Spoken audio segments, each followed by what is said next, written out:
Hachette Audio presents The Rule of Luck, a science fiction romance. Written by Cerveny.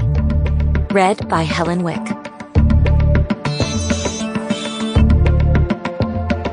Dedication. To Lily and Ellie, with all the love in the world.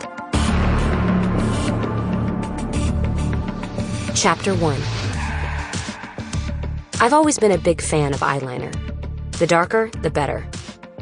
Growing up, I'd heard the expression, pretty is as pretty does, almost every day of my life. But I believe that sometimes pretty needs help. Since I've decided against tattooing my way to beauty or using gene modification, I do things the old-fashioned way.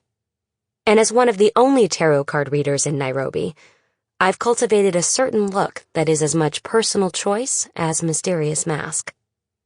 So the fact that I stood in the tiny bathroom of my card-reading shop and scrubbed my face clean, opting for tasteful over flashy, made me feel like I'd sold out.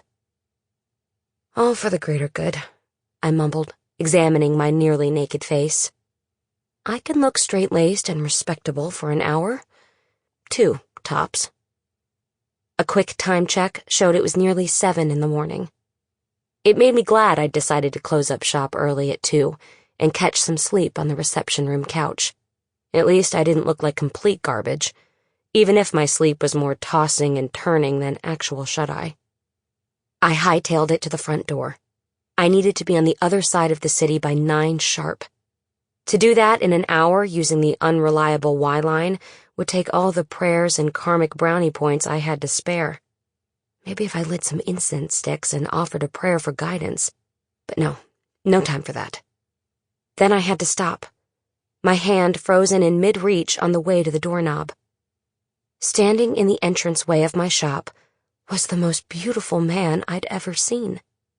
I know it's shallow to focus on looks since they are so easily bought and modified, and yet... "I'd like a tarot card reading, please," he said, his voice so deep, I was certain the windows rattled. "I'm sorry, but we're closed. I can take your information and schedule an appointment for later this week." I infused my voice with as much formality as I could muster. Anything to prevent stammering like a drooling idiot in front of such a good-looking man, even though good-looking barely covered it. "This won't take long, and I am prepared to pay generously," he said, as if he'd already dropped gold notes into my account. Wonderful. Arrogant enough to assume money buys everything. Sample complete. Ready to continue?